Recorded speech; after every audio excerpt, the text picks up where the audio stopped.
Assalamualaikum warahmatullahi wabarakatuh. Pada pelajaran terakhir kali ini, Faiza akan menyampaikan pelajaran tema 2. Silakan kalian buka buku paket tema 2 di halaman 22. Di halaman 22, perintahnya adalah ayo membaca. Sambil Faiza terangkan bacaan berikut ini, kalian sambil baca di dalam hati. Materi pada kali ini yaitu tentang proklamasi kemerdekaan Indonesia.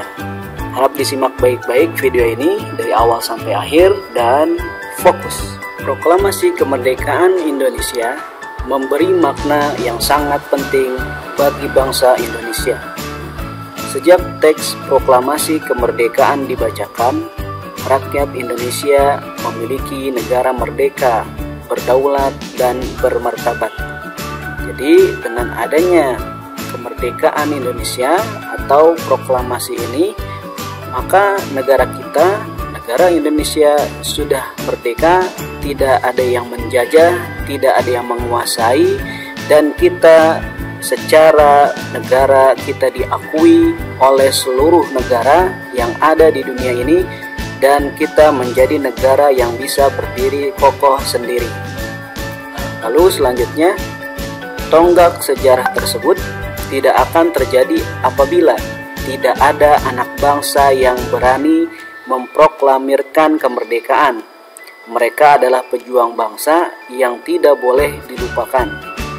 Nah, tidak lepas dari jasa para pemuda, para anak bangsa yang berani.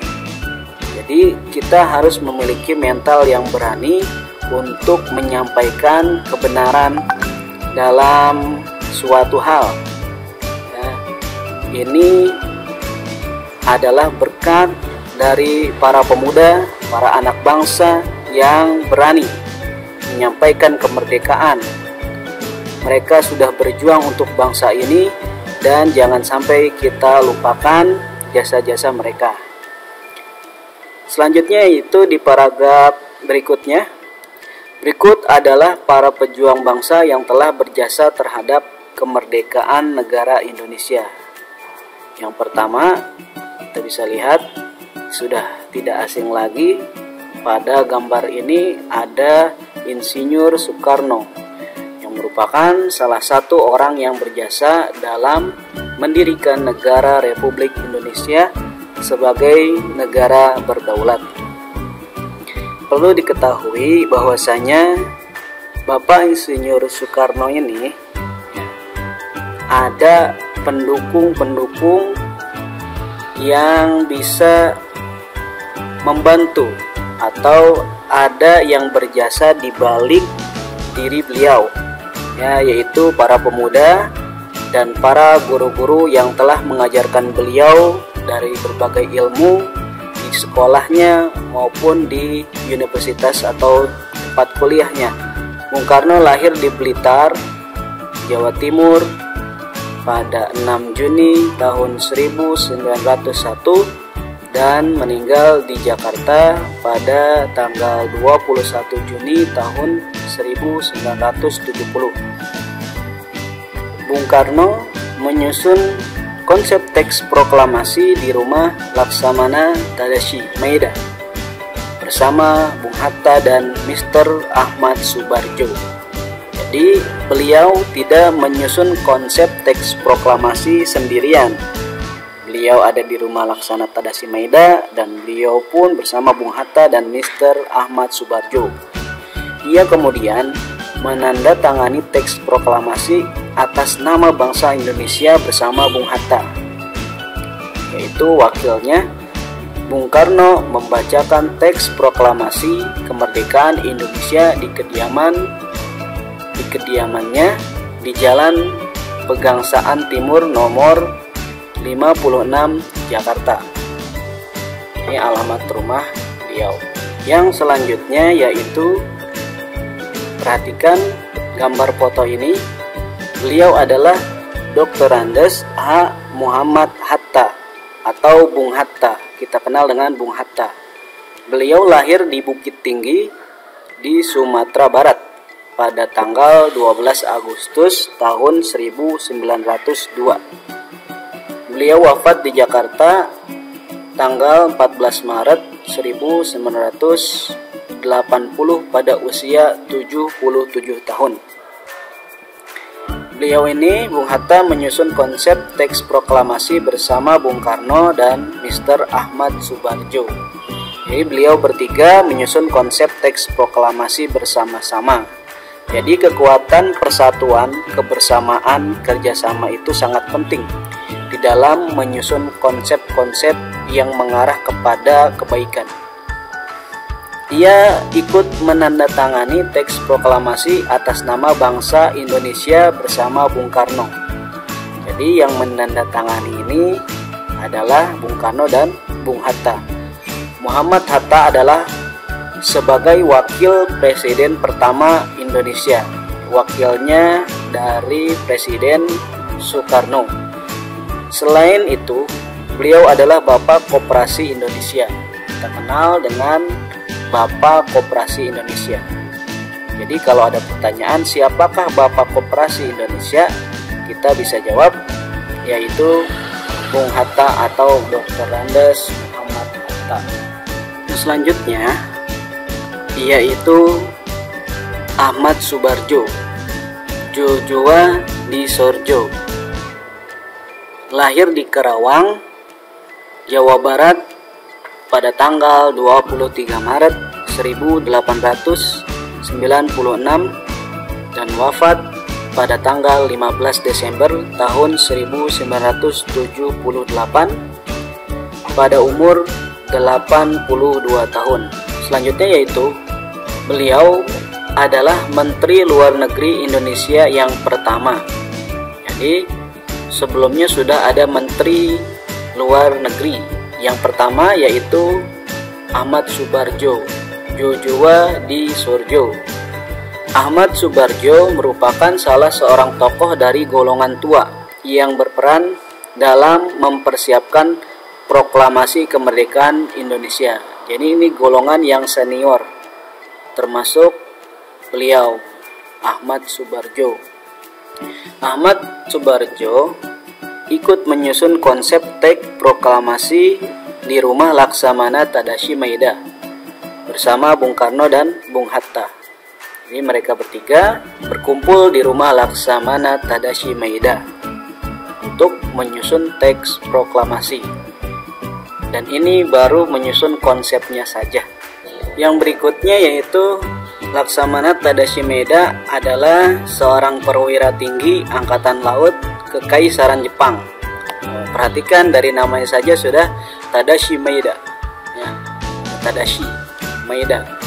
Sini beliau dari Angkatan Laut Kekaisaran Jepang. Beliau membantu persiapan konsep teks proklamasi kemerdekaan dengan mempersilahkan rumahnya digunakan untuk kegiatan yang sangat penting. Jadi beliau itu baik mempersiapkan atau mempersilahkan rumahnya digunakan untuk kegiatan yang sangat penting itu. Di rumahnya berkumpul para tokoh bangsa yang berjasa besar. Walaupun beliau orang Jepang, beliau rela membantu Indonesia karena simpati terhadap rakyat Indonesia. Jadi pada waktu itu, walaupun Jepang pernah menjajah negara Indonesia, akan tetapi seluruh orang Jepang tidak semuanya jahat. Ada beberapa orang Jepang yang baik kepada orang Indonesia atau orang pribumi. Jadi negara Jepang, orang-orangnya tidak semuanya jahat-jahat, tidak semuanya menjajah ke negara Indonesia, tidak semuanya menguasai negara Indonesia. Ada beberapa orang Jepang yang baik terhadap orang pribumi. Yang selanjutnya yaitu Sukarni. Sukarni lahir di Blitar, Jawa Timur, tanggal 14 Juli tahun 1916. Beliau wafat di Jakarta pada tanggal 7 Mei tahun 1971 pada usia 54 tahun. Nama lengkapnya adalah Sukarni Kartodiwirjo. Sukarni adalah seorang tokoh pemuda dan pejuang yang gigih melawan penjajah. Jadi beliau ini berani, gigih dalam memperjuangkan kebenaran, dalam memperjuangkan bangsa Indonesia ini untuk merdeka. Sukarni mengusulkan agar yang menandatangani teks proklamasi adalah Bung Karno dan Bung Hatta atas nama bangsa Indonesia. Jadi beliau inilah pengusul penandatanganan teks proklamasi Indonesia. Yang selanjutnya yaitu Fatmawati yang bernama asli Fatimah. Lahir di Bengkulu pada tahun 1923 dan meninggal dunia di Jakarta pada tahun 1980. Beliau dimakamkan di Taman Makam Pahlawan di Kalibata, Jakarta. Fatmawati menjahit bendera pusaka Sang Saka Merah Putih yang dikibarkan pada upacara proklamasi kemerdekaan Indonesia di Jalan Pegangsaan Timur nomor 56 Jakarta. Jadi beliau berjasa dalam penjahitan bendera merah putih yang pertama kali dikibarkan pada upacara proklamasi kemerdekaan Indonesia 17 Agustus 1945. Dan yang terakhir, dari para pejuang bangsa yang telah berjasa terhadap kemerdekaan negara Indonesia yaitu adalah Sayuti Melik. Teks proklamasi kemerdekaan diketik oleh beliau, yaitu oleh Sayuti Melik. Sayuti Melik adalah tokoh pemuda yang sangat berperan dalam proklamasi kemerdekaan Indonesia. Sayuti Melik mengetik naskah proklamasi setelah ia sempurnakan dari tulisan tangan Bung Karno. Jadi beliau berjasa dalam pengetikan teks proklamasi kemerdekaan Indonesia. Jadi yang asli adalah tulisan tangan dari Bung Karno dan disempurnakan lagi ke dalam ketikan. Ketikan zaman dahulu adalah mesin tiks yang tidak memakai listrik, hanya memakai pita tinta. Nah, itu tadi pembahasan tentang para pejuang bangsa yang telah berjasa terhadap kemerdekaan negara Indonesia, yaitu Bapak Insinyur Soekarno, Bapak Dr. Andes Haji Muhammad Hatta, Bapak Ahmad Subarjo, Jojo Adi Surjo, Bapak Laksamana Tadashi Maeda, lalu ada Bapak Sukarni, Ibu Fatmawati, dan Sayuti Melik. Pada intinya yaitu negara Indonesia dibangun berdasarkan persatuan.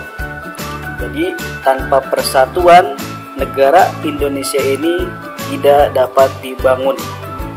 Seluruh generasi bahu-membahu membangun bangsa Indonesia yang bebas dari negara penjajah.